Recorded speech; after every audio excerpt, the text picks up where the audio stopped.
Welcome to the Drop the Mic Wrestling Podcast on Tobacco Road Sports Radio and TobaccoRoadSportsRadio.com as part of your Wrestling Wednesday card. I'm your host, Michael Davis. A lot surrounds the WWE and AEW with names potentially landing in new places. Drew McIntyre, Goldberg, guys coming to AEW, Jeff Hardy returned this week, CM Punk might come back, and then we have the WWE draft. Would AEW benefit from a draft of their own? A good friend of the show and a good friend of mine, Shannon Smith, joins me right now on Drop the Mic to discuss all these matters. And Shannon, it's great to have you back on the show. How are you doing today? Man, I'm doing great. Ready to chat a little wrestling. So I'm ready for it. And we got the whole hour to talk some wrestling. And I've been going back and forth because I had a guest on my show last week, Matt Cosgrove. You've met Matt. You've been on a segment with him. I believe that was Out of Pocket. It was Insider Matt. Insider Matt Cosgrove. And he'll always send me stuff and I'll be like, bro, that's cap. And then it ends up happening. And he's been sending me a lot of stuff about Drew McIntyre and his contract ending and Drew McIntyre taking some time away. There's been reports say he's been dealing with injuries for the last few months and working through those. So it doesn't surprise me that Drew McIntyre is taking a little break after his WrestleMania match with Gunther, which we'll probably talk about Gunther's Intercontinental title reign here in a few minutes. But it would shock me, Shannon, if Drew McIntyre left the WWE after he was in the main event of WrestleMania a few years ago. He was WWE champion. He was carrying the flagship for Monday Night Raw. And the fact that he could leave WWE just doesn't sit well with me. I want to know your thoughts. And do you think this is a possibility that Drew could jump ship to AEW? I'm with you on that one. I don't want Drew to leave. I would rather it not because, he's really worked himself up to the point where he's like, look, I'm a main event guy. He shed the 3MB image. Of course I had to go there. Yes, I did. He shed that image and he actually shown that he's a proven worker, a main event attraction. He can hold a championship. He had to go elsewhere to show that, but now when he went into the WWE, he's shown that he can do that, and he's shown that he is capable of being a main event guy, headlining WrestleMania, being in big matches.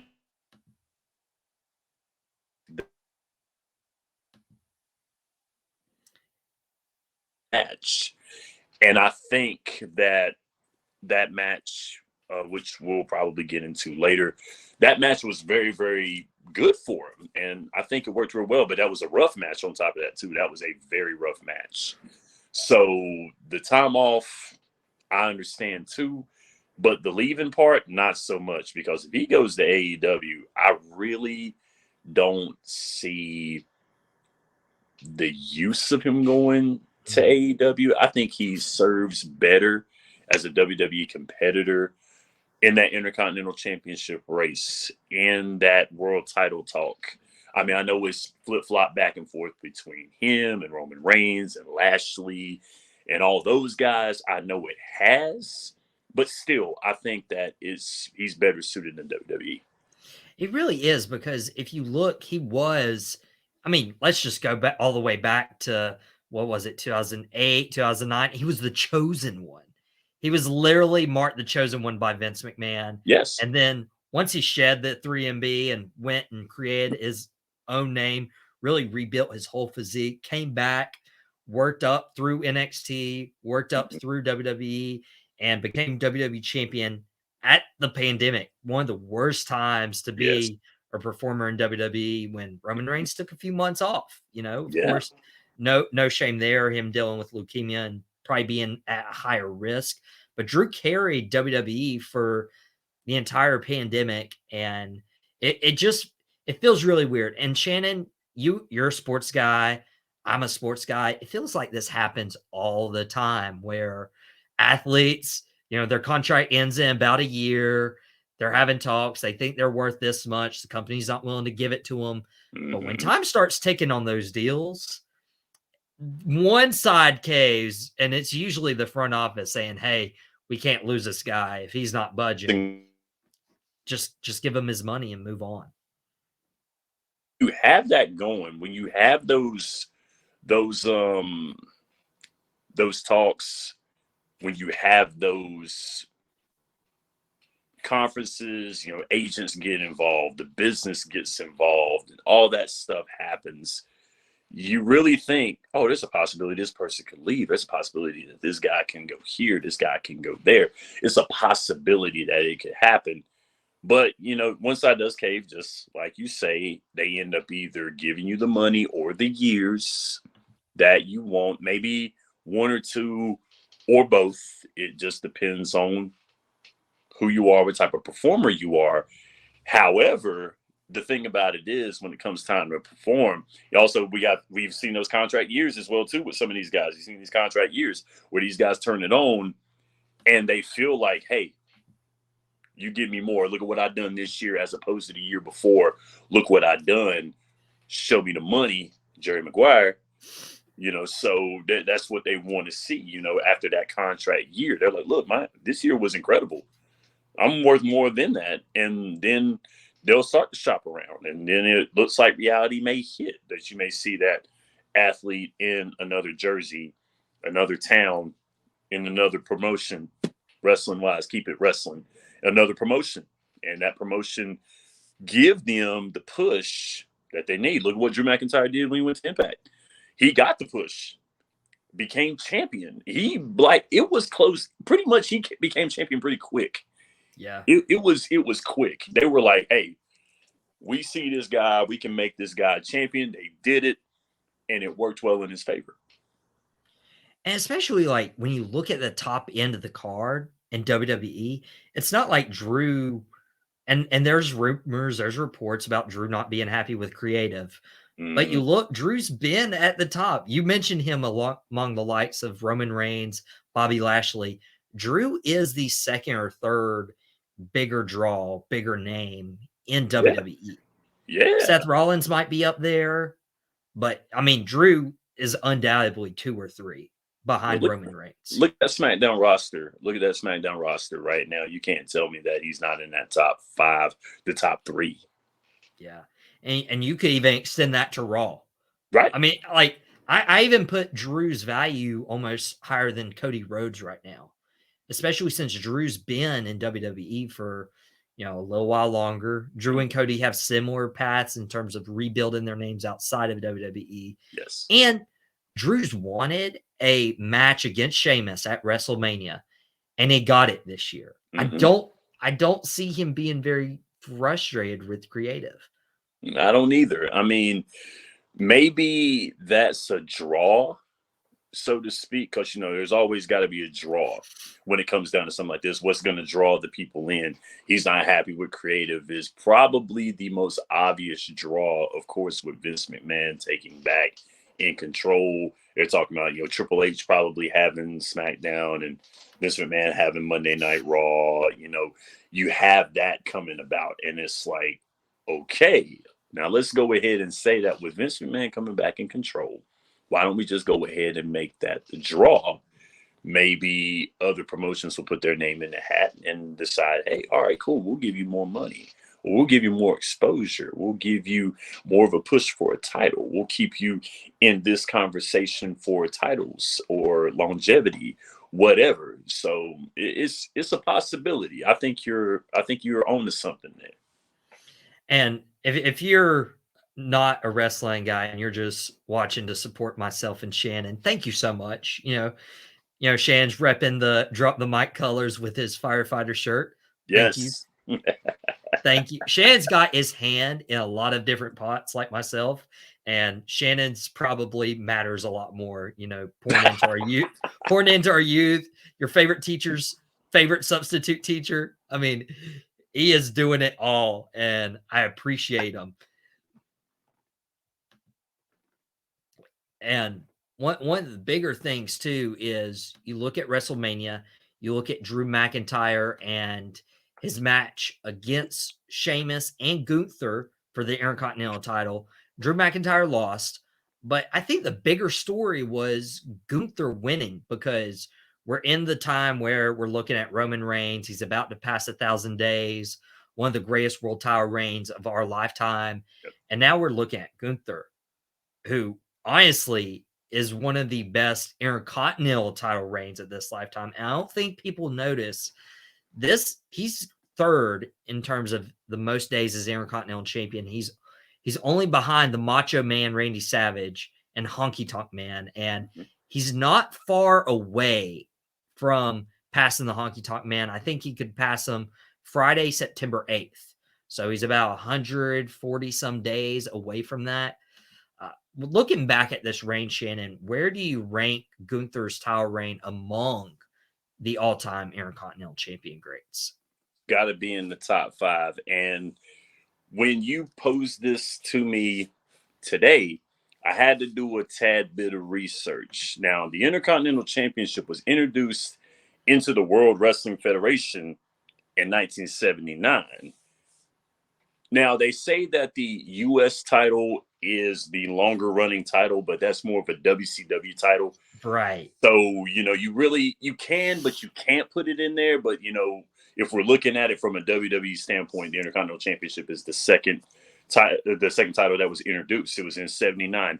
89 different winners have held the Intercontinental Championship. Of course, we all know Chris Jericho has the most reigns all time with 9.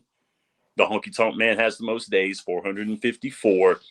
And aside from the Honky Tonk Man, Pedro Morales, Don Miracle, and of course the aforementioned Macho Man Randy Savage have held the title for a continuous reign of more than 1 year. So you have to look at Gunther's title reign, and you got to put him in the top 5. You have to put him in there. You have to, because, the Intercontinental title is like a fighting. It's a fine championship, yeah. Look at the winners. The Ultimate Warrior won that title and won the World Championship as Intercontinental Champion in WrestleMania 3 to Hulk Hogan. You look at guys who have held the title like Shawn Michaels, the British Bulldog. Yeah, and nice, a man by nice. Baby Boy Smith. Baby Boy Smith, that's my cousin. That's a joke. But you're both last name Smith. I mean, right, that's a really rare last name too. I claim every one of them. That's what I tell everybody. I claim every one of them. Your last name's my cousin. You're in the bloodline somewhere. Yes, I plugged that in there. But you look at guys like him, a man by the name of Hunter Hearst Helmsley held that title many times. The Rock has held that title. Stone Cold has held that title. Going into the 2000s and then going in further, The Miz has held that title many times. Dolph Ziggler has held that title many times. Bad News Barrett has held that title many, many times. Those guys there have made that championship a fighting championship, because one of two things could happen if you are the Intercontinental Champion. You're next for the championship, or you are going to be a mainstay, because when you look at the guys who've held the title for a long time, you look at Macho Man Randy Savage. Yes, he won a world championship. Out of those names said, out of the Honky Tonk Man, Pedro Morales, Don Miracle, Macho Man is the only world champion out of those 4. Gunther could win a world championship. It's not over yet for him. But when you look at Randy Savage is the only world champion out of those guys so far, like we said. But Macho Man is more synonymous with the Intercontinental Championship because of the longevity, the holding it for over a year. Macho Man is more of the Intercontinental Champion than he is the World Champion, even though he's held the world title in WWE and in WCW also too. But with that being said, you look at Randy Savage, of course, with his wonderful match with Ricky Dragon Steamboat in WrestleMania. Very wonderful match. A match that he lost, but it was the fact of it was a wonderful match. But Gunther is like that fighting champion. You got to think about what you want to do with Gunther when it comes down to him holding.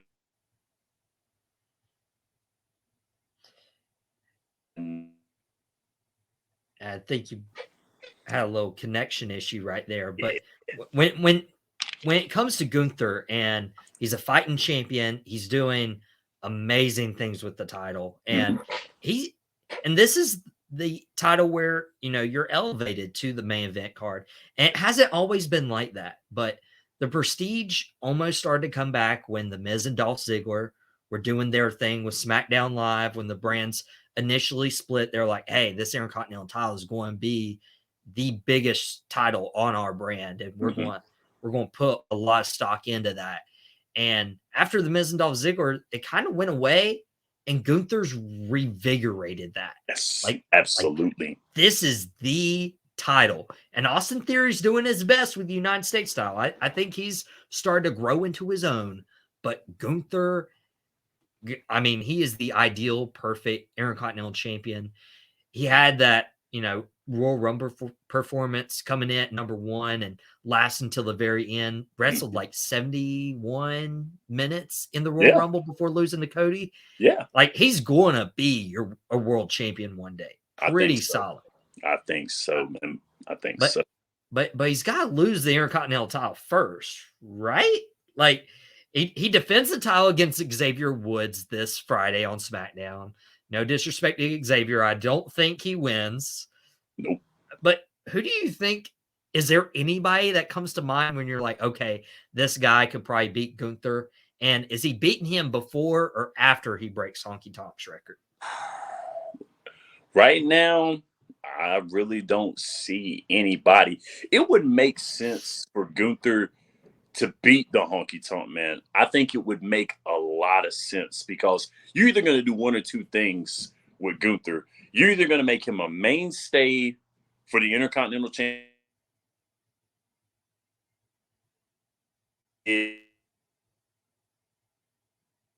but was his gimmick World Championship like? Elvis impersonator holding the World Championship? I don't think so. No disrespect to the Honky Tonk Man. He was a great performer. Like, he was a very good performer. His matches with Ravishing Rick Rude were great matches. Yes, they were. He had a wonderful match with the Honky Tonk Man before. They've had great matches before. But him holding the world title, it doesn't really make sense to me, especially with all the guys that he had at as competition. Andre the Giant around that time, Hulk Hogan at the time. There's no way you're going to put that title on the Honky Tonk Man with those guys waiting in the wings to take that title from you. And it would be an easy win for a Hulk Hogan or a Andre the Giant. It would be an easy win if the Honky Tonk Man is the world champion. And I just really don't see the marketability in him. I really don't see it. So it's good to keep him in that upper mid card. It's a good idea. But when you look at Gunther, on the other hand, you're either going to make him a world champion or you're going to make him a mainstay for the Intercontinental Championship. And you really have to wonder what the WWE is going to do with him. I think it would make sense for him to break the Honky Tonk Man's title and then him lose the title to an up-and-comer. But they got to build an up-and-comer. They have to.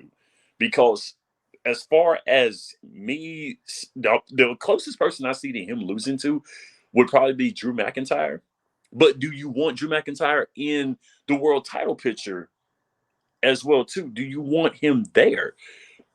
Sheamus as well, too. Him and Sheamus had a wonderful match last year's WrestleMania match of the year. Match of the year. It was great. But seeing that again, I don't know. I mean, with the title now, on the other hand, with the title, maybe. But then again, you got to live up to that match that they had last year. You have to live up to that match. Good luck. Good luck. Good luck. That's not going to happen because, and they made the right decision putting those guys together. They made the right decision. I had to go back and look at that match again with Gunther and with Drew and Sheamus, yeah.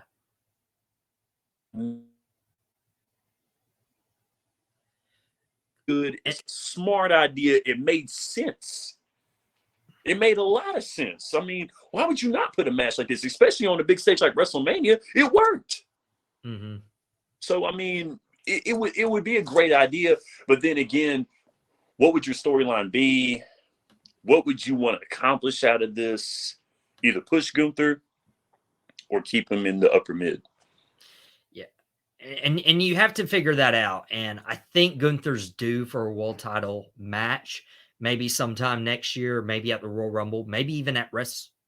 I mean, I'm hearing Cody, I'm hearing Seth Rollins, but Gunther isn't the only one who's had a long title reign in the 21st century. And we have to go back to a guy who held the WWE championship for 434 days. And he made some enemies over in WWE. So he went away for a while, came back, came to AEW in 2021. And then it was almost a year to the day where he made more enemies with his bosses and was then infamously, instead of the pipe bomb, it was brawl out at All Out in the press conference. We're not going to repeat the words that CM Punk used in that press conference on this show because we're affiliated with Tobacco Road Sports Radio, and there's really no need to use those words. No, but it's obviously put a bad light on CM Punk and his legacy because he came into AEW and him, Bryan Danielson, Adam Cole, like that was a turning point for the company. Yes. And then a year later, that momentum's lost because Adam Cole was hurt at the time. He's recently returned from injury. Amazing. His story coming back from the concussion. And CM Punk's been gone since September's well, let's be honest, brawl out with the backstage biting the ear and everything. Yeah. The Elite got suspended. CM Punk gets suspended. They're your champions. They get the titles vacated immediately. And now there's rumors that CM Punk could return. There's obviously a lot of money. And I think at the end of the day, money talks. Yes, it does. But Shannon, I'm kind of conflicted here because with All In coming into Wembley Stadium, they're trying to figure out a way to sell tickets. CM Punk probably is wanting a little bit of money and would be willing to compete. Apparently, that's what reports are saying, or return is reportedly imminent. And when we get Shannon back in here, this could be interesting because I don't know what the people are thinking in the locker room. I don't know what people are thinking in the locker room in terms of CM Punk's potential return. Shannon, if you're in that locker room, what are you thinking? Do not, and I repeat, do not step in that locker room. You're not welcome here. You're not welcome here. You're taking the Chris Jericho approach. Exactly. I am. Now, with that being said, I look at both sides of it right here. First of all, I just got to tell you, in history, and when things happen in history, you remember where you were at that time. You remember where you were.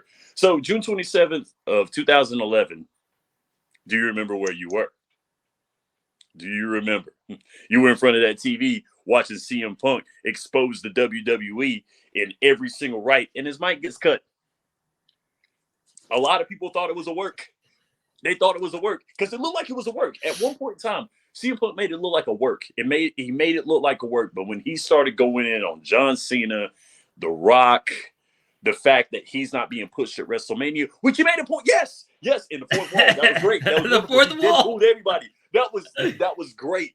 That was great. Shouted out Colt Cabana and Colt Cabana in the lawsuit with WWE on top of that too. Talking about when he wins the title, he's gonna go to New Japan, probably go back to ROH and defend the title. The kiss blow when he won the championship. That was great. and it goes without saying. I mean, we're talking about CM Punk, but that changed the game and it kind of backfired on WWE. Kind of like when WCW announced that Mick Foley was winning the WWE title. Yes. And they thought, oh, nobody's going to want to tune in. And everybody tuned into Monday Night Raw. Everybody saw it. When CM Punk started bringing up Ring of Honor, Colt Cabana, Japan, that opened a door for people to go and explore. That's where we got Cody going to Japan. That's where we got all these guys trying out their hand in Ring of Honor and everything. So instead of like building up hype for a CM Punk John Cena match, it really built up the entire world outside of WWE. It backfired. Exactly. I mean, the WWE was not the creme de la creme anymore. Not everybody was going to New Japan, Ring of Honor, even trying to hand it Impact. People were kind of turning off their TVs to the WWE. They were realizing maybe we can find better product outside of the WWE, and it worked. It really opened up the wrestling world. So CM Punk did a lot of people favors, those who were true hardcore wrestling fans, to tuning into these other promotions and seeing what's out there. And it worked. I mean, the WWE took a big hit from that, and it was rough for them. But for your average wrestling fan who has more wrestling to watch now than you and I did, they have more wrestling now to watch. They can watch it in any avenue, on any channel, YouTube. They can stream it anytime. Me, I only had two: WWF, WCW. That's it.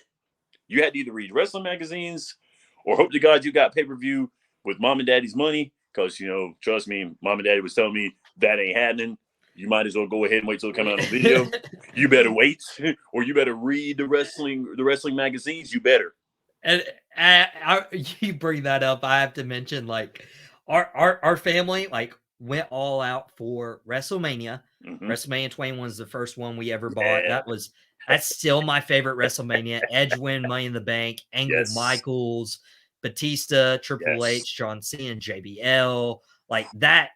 I even remember Big Show versus Aki Bono. I mean, dude, I was so young. I was 6 at the time. And at 6 years old, you don't know too much of the history. I had to learn a lot about that going, learning, growing old, learning new tapes. And I remember thinking the Yokozuna action figure was Aki Bono for the longest time.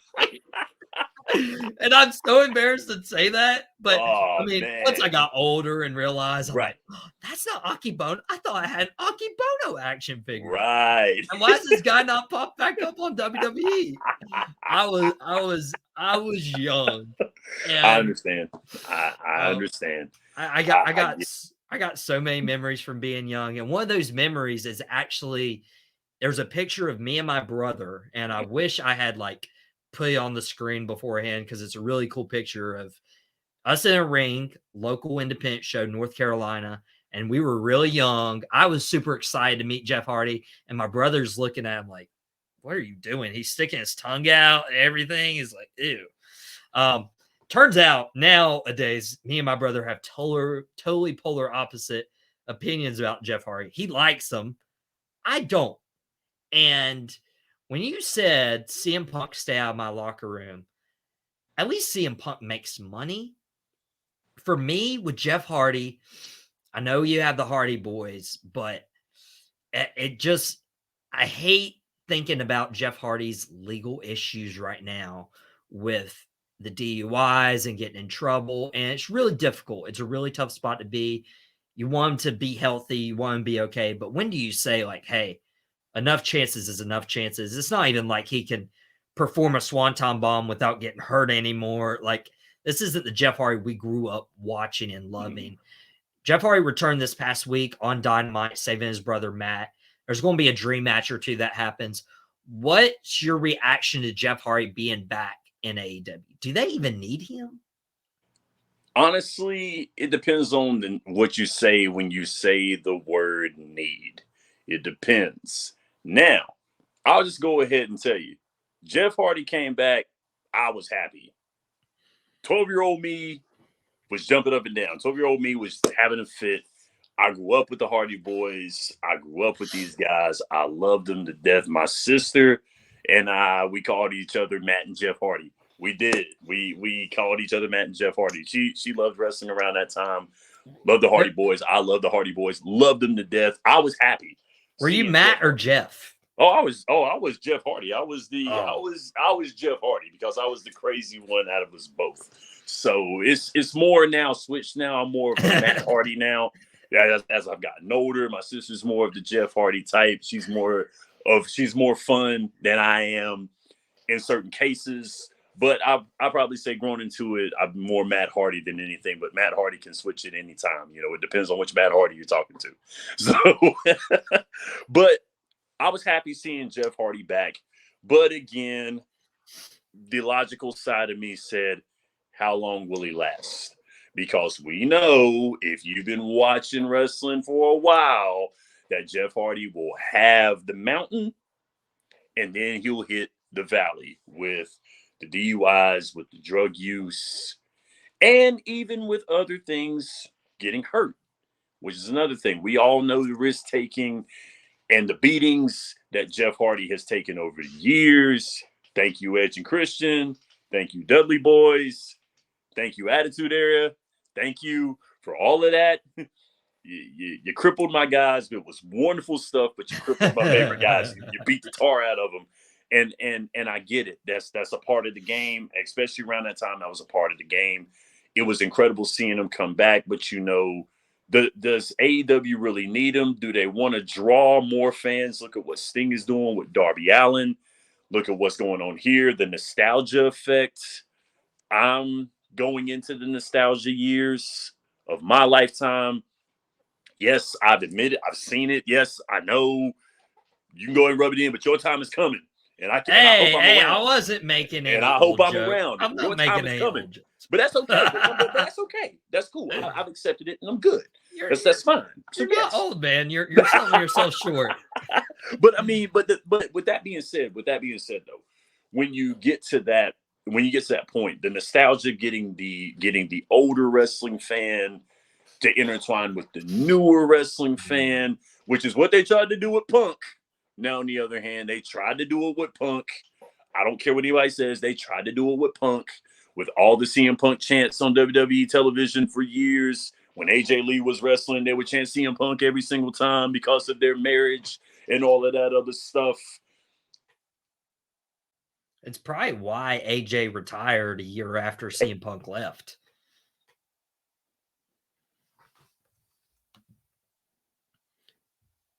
And when we talk about nostalgia, there's no need for Jeff Hardy as far as pushing your younger talent, but there's need for him if you want that nostalgia effect. Yeah, and when we talk about nostalgia, we have CM Punk, who may be coming back to AEW trying to put butts in seats. I think CM Punk and FTR versus the Elite would be the matchup you'd want to go with. I mean, it's already been built up on social media and everything. I like it. Why not? If you're trying to sell out Wembley Stadium, yeah, you got to do that match. And I think, and with that being said, with Punk now, on the other hand, it makes sense for AEW to bring him back. Although, as a wrestler, if I were a wrestler in the locker room, I would pull the Mean Girls. You can't sit with us. You can sit over there. You can sit over there, but you can't sit with us. You can't. You can be here. But what Punk said a lot of things, and he contradicted himself, because when Punk came back, Punk was sitting here wanting to work with the young guys, wanting to work with Sammy Guevara and Darby Allin and all those guys. And then he goes into this interview and talks about these young kids have no respect. These young kids are this. You're talking about these young kids. You're going to take away the wrestling fan. You're going to take away the young wrestling fan. Look, I'll just be totally honest with you right now. If you were to ask somebody my age who grew up with the Attitude Era, would you want the Attitude Era back? Yes, they will say, yes, we do. But in their heart of hearts, they don't. And I'll tell you why. I will tell you why. Because the Attitude Era did a wonderful job because of the risque material that was on TV. No one was doing it at that time. Most of the sex, a lot of the violence. But let me ask you a question. Is there more wrestling now in a 3-hour segment of Raw than in the Attitude Era? Is there more? Is there more? There's not. There's not. And I'll tell you, because you didn't know what The Rock was going to do on the microphone. And The Rock will take up some time on the microphone. Mind you, it's wonderful. And mind you, The Rock is great. You don't know what The Rock's going to say. And it's wonderful. The Rock is wonderful on the mic.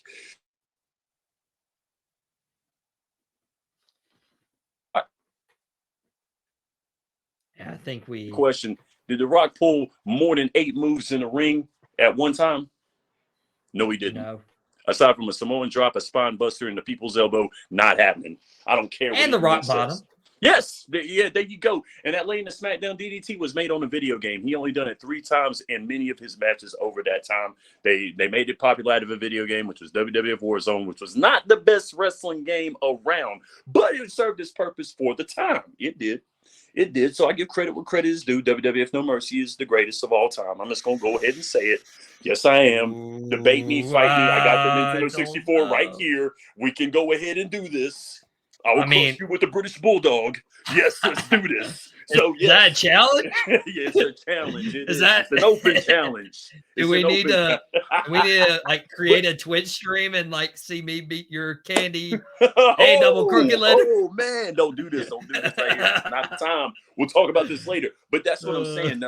They don't want the Attitude Era back because there's more wrestling in a segment of AEW, way more wrestling in AEW, and there's more wrestling in Monday Night Raw than it was during the Attitude Era. The Attitude Era sold a lot with the entertainment aspect, the lovely microphone presence, and the matches were a lot more brutal and a lot tougher and a lot more grueling now than they were then. I mean, and you talk about the nostalgia, you talk about the Attitude Era, and we'd be remiss without mentioning that Goldberg might be coming to AEW for Wembley Stadium All In if he doesn't get the farewell that he was promised by Vince McMahon, even though Vince may or may not be in creative control right now. I'm starting to think he's not, and we'll talk about that here in a minute. But Goldberg, I mean, do you think the fans want to have that nostalgia of Goldberg being back on TNT, TBS? Now that he's going to say that I'm right. I know Shannon. You're about to say that. It's a great idea. I get it. It's a great idea, yes. But you already got Sting. Checkmate. I really think you checkmated everybody with Sting. But why not pull out more in the bag? I get it. Once again, Wembley Stadium. I get it. You're going to bring Punk back, even though with all the stuff going on with Punk. I get it. You're going to go, you went the Sting route. It worked. With MJF being champion, it's working wonderfully. Jeff Hardy coming back, the nostalgia. You're trying to sell out Wembley Stadium. I get it. You're going to do everything that you can in order to do this because Wembley Stadium is a big old gigantic stadium. And you want to make sure that you put every single butt in a seat. You're going to throw everything but the kitchen sink. Not a bad idea. I don't see it being a bad idea. Why not give it a try? Yes, especially with you putting it with Goldberg going back on TNT, TBS going back to where it began when he was the Goldberg and who's next and all that other stuff. You got to go with the who's next gimmick. You got to do it. I don't know how you're going to do it now, but hey, let's do it. Why not? Why not? Especially if you're trying to put butts in seat at Wembley Stadium. We'll have to see where Jeff Hardy and potentially CM Punk or Goldberg fit into that show. And when we're talking about, people maybe going to AEW or may jump ship WWE and there's all that stuff. And it's funny because, we'll have the NFL draft next week. WWE's kind of taking advantage of not only the NFL draft, but like these rumors of, hey, this contract's expiring. They may go here, they may go there. And they're having a WWE draft. A report I read, can't confirm, can't deny, but a report I read earlier this week was this WWE draft is more of a reset, showing you that Triple H is in charge, NXT will be involved, and this is kind of like Triple H's clean slate of what he can do with a company. I like the idea. I'm always a sucker for the WWE draft if they can do it right. But one of the big things is like, how do you even compete against the NFL draft? Because rounds 2 or 3 of the NFL draft will go on simultaneously as the WWE draft on SmackDown. Was that wise, or should they have started the week before or week after? You know, good luck going with the NFL and anything in America right now. I'm just going to go ahead and tell you. It's a nice try. I think it sounds good, but will it take you're not going to hold a candle to the NFL. Now, I mean, you're going to give viewers your diehards, your day ones that are going to watch this because they want to know where everybody's going to go. And teasing it with saying that it's a reset is great as well too, because you're pretty much saying no one is safe. You're saying that there could be people that might not come back. It's a great idea, yeah, but I mean, but competing with the NFL, no, it's not going to happen. Monday Night Raw has trouble with Monday Night Football. You're going to have trouble with the NFL draft too. And that's a date that NFL and football fans look forward to. And me being a Cowboys fan, I mean, I have memories with my dad ever since like the 2009, 2010 draft of like sitting down with my dad and watching. Yeah. And I remember waking up 10 minutes after surgery for the 2013 NFL draft. And that was the first draft I had like started doing mock drafts and started studying everything. I woke up 10 minutes after surgery and stay awake for the entire time. And that's the night the Cowboys drafted Travis Frederick. And my dad and I were like, I don't know who that is. And I studied this whole time. I woke up from surgery in West Virginia just to find out that we drafted Travis Frederick. And everybody's dogging the pick because he's like a third round talent and ends up being a Pro Bowl, all pro, like one of the better offensive line, one of the better draft picks of my fandom. It's pretty good, but they're going to have to compete against the NFL draft. They're not going to have to compete against the draft on Monday. So maybe some of the bigger picks are done on that Monday. It's going to be very interesting to see how they do this, but it'll be more interesting to see, like, we're going to stop seeing a lot of crossover, I imagine. Raw's going to be Raw. SmackDown's going to be SmackDown. NXT's going to be NXT. Or else what's the point of a draft? True. And that leaves a brand without a world champion. Roman Reigns is currently the undisputed WWE Universal Champion. He's going to get 1,000 days. And my question is, who's going to get your champion? Is it going to be Raw or is SmackDown with Fox going to keep their tribal chief, the head of the table, if you will? It would make more sense to put them on Monday night. I would think it would make a lot more sense. I don't know if it's the older fan in me talking right now, because you already knew as soon as the pay-per-view was over on Sunday, you were tuning into Monday Night Raw to see what was going on at that time. That's me. That's me. And my thing about it is that, you know, making it the mainstay, because Monday Night Raw was the show for the WWE for a long time. It was only one show, and that was Monday Night Raw. There was no WWF SmackDown. There was no Sunday Night Heat at that time. It was all Monday Night Raw. And Man, times changed. Yes, exactly. Once again, more wrestling. Once again, we get more wrestling now. You know, WCW coming in with WCW Thunder. Like, they had Monday Night Show, then WCW Thunder. Then they had Sunday Night, where you were trying to push your smaller to mid-card guys on Sundays. But it also made the WWE wake up and realize that they needed more shows, considering the fact that WCW was trying to give them a run for their money with WCW Thunder and with the Saturday night. My bad, it was a Saturday night show. I'm sorry that WCW had Saturday night. Thunder, they had WCW Saturday night. I was born during WCW Saturday night. My dad had WCW playing on the little hospital monitor as I am entering into this world. By the way, you're welcome for my presence in this world, and I will accept royalty checks coming my way anytime. I'll probably drop my Venmo here in a second. But do you think if Roman goes to Raw, do you think they introduce a world champion for SmackDown? Because I'm pretty sure Fox would be pretty jealous about, hey, we just lost Roman Reigns and the undisputed WWE World Title. Why can't we just bring the big gold? Bring the World Heavyweight title back. Well, why not do this?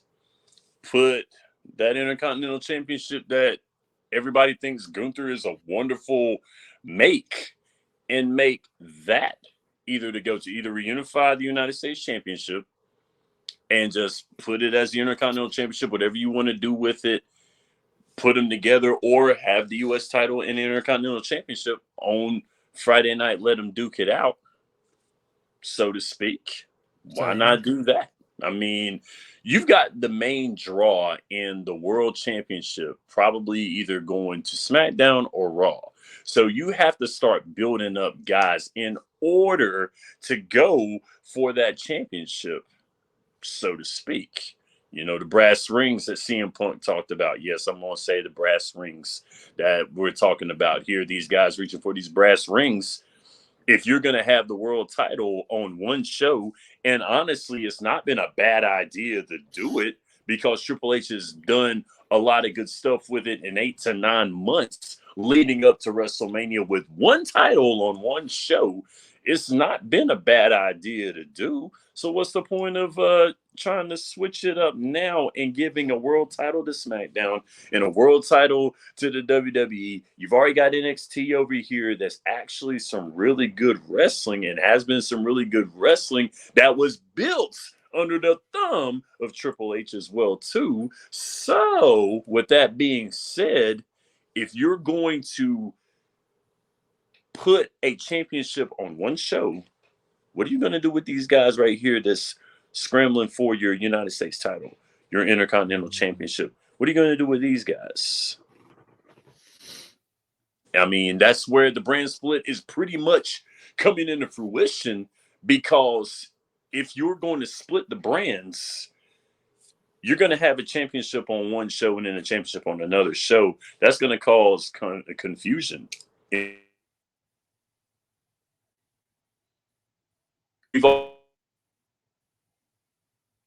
Shan, you've already seen the reunification going on. It's happened more times than one. Why not another? It's happened with Orton and Cena back at TLC. Happened with Reigns Lesnar last year. I mean, it's happened a few times. I believe, Chris Jericho, Rock, Austin. Like, I mean, it happened, and with the draft, the NFL's having a draft, WWE's having a draft, and a lot of people complain about, all these guys jump from WWE to AEW because they couldn't get the brass ring in WWE. They needed more time. And now a lot of guys like Miro, Malachi Black, Buddy Matthews, and Andrade. I mean, and I could go on and on about some guys who really have been underutilized in AEW just because the roster's so big. Yep. There's only so many hours you have a program in. As much as we have Dark, Elevation, Dynamite, Rampage. There might be a Saturday show. You got Ring of Honor now, but it's all under one roster, one umbrella. And so do you think AEW should explore doing something WWE's done with Raw and SmackDown, having them split into two different brands, two different rosters? Do you think this gives, those guys underutilized guys a spot to shine? Or honestly, from a fan perspective, I have trouble watching Rampage because there's so much going on. That seems to be the hour I sacrifice of my week because it's Friday at 10 o'clock. It's usually the guys you don't really, and it doesn't have much storyline purpose. Mm-mm. I think if they had two brands, as a fan, I think I'd be more apt to watch. Well, this is where TNT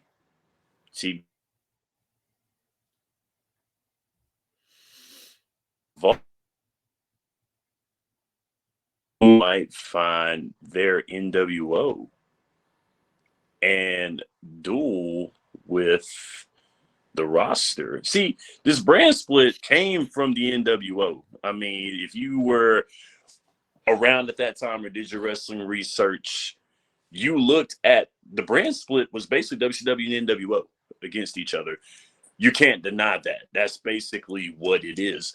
Why not find that WCW NWO? I mean, why not have the Elite over here and then your main roster over here going against the Elite, going against whatever your faction of choice is, I mean, why not do that? Because, I mean, it worked for WCW, and WCW almost won the Monday Night Wars because of that. So that's what Shannon, yo. I have a light bulb moment. Ah, okay? uh-oh. I have a light bulb moment. Let's hear this. Okay. And this is a great way to tie everything together. Okay, I'm ready. We were talking about CM Punk. Okay. Making money, might come back, some of the locker room being split a little bit. What if you did this brand split, you did this draft, and the people who are willing to work with CM Punk could be on that one show. Uh-oh. And then on the other show, you're going to have your Elite. You're going to have your Chris Jericho. And some of the younger guys like CM Punk have idolized him and, right, for some reason still do. And the other side, you're like, I don't want to work with this guy. He left us in the dust. This could be a perfect opportunity for AEW. I mean, why not? Why not? I mean, Flair and Bischoff went at each other in WCW of old when Ric Flair was president of WCW at that time, and then he fought Eric Bischoff for that as well too. Why not do that? Pull Tony Khan into the mix somehow, some way. The evil boss aspect of it, like the WWF did with Vince McMahon being the evil boss against Stone Cold Steve Austin. Why not do that? I mean, there's plenty saying that AEW is pulling the page from WWE with the brand split. There's 1,000 ways to make this happen. You just got to find a way. And why not put Punk in there and make Punk the bad guy, make Punk the rebellious one, make Punk look like make Punk the heel or make Punk the face, whichever one you want to do. Put the title on. I mean, of course, you got to keep the title MJF. You got to keep the title MJF. I want to know where he would be in this fold as well, too, because it'd be a heck of an idea, man. I mean, there's ways to do this. We might have to go in business. We may have to go into business because I think we have to with this right here. Wait, we do. Tony can hire us. But I have an idea, Shannon, and we're talking about the drafts. We're talking about WWE, AEW, NFL. There is no official AEW draft. We're just letting Tony Khan know that we can construct this. And Shan, I have an idea if we can pull this off. Okay. But maybe next week on the show, if we can pull this off, if we can get our schedules to align, maybe one of us take Raw, the other takes SmackDown, and we do a live mock draft on the show. What do you say? I know it's crazy. You know what, man? This was not planned. This is a genuine reaction. Oh, man. But when we were just talking about the draft and like figuring out how to do it and just thinking about the personalities of what you need on both shows to make both the USA Network and Fox Network happy, why not? Man, that dog will hunt right there. That dog will hunt. I'm ready when you are. Hey, we can do this. We can make this happen. We can make this happen. That could be something you guys tune in to next week's episode, the Drop the Mic Wrestling Podcast on Tobacco Road Sports Radio. You're seeing on the screen right here that you can follow Tobacco Road Sports Radio on the YouTube channel. This is Drop the Mic's new home. I'm also on there with the Cat Cave, a Carolina Panther podcast that releases midweek. We got Out of Pocket with Michael Davis as the NFL draft continues to near and near. We've talked about it a little bit on this show on a wrestling podcast. Carolina Panthers having the number one pick. I'm pretty sold on who the number one pick is. I'm going to be talking about that this Friday on Out of Pocket on Carolina Panther panel. But we got to get out of here. Shannon, it's always a great time whenever you stop by on Drop the Mic. Thank you so much for coming on, man. No problem. Thanks for having me. Of course, anytime. And hey, let's try to figure out this live mock draft on the podcast before the WWE goes in their draft. Like I said, tune into Out of Pocket with Michael Davis at 4 this Friday on the Tobacco Road Sports Radio's YouTube channel. Don't forget to subscribe. And whatever you do, do not drop the mic. We will see you all next week with a WWE mock draft. All right.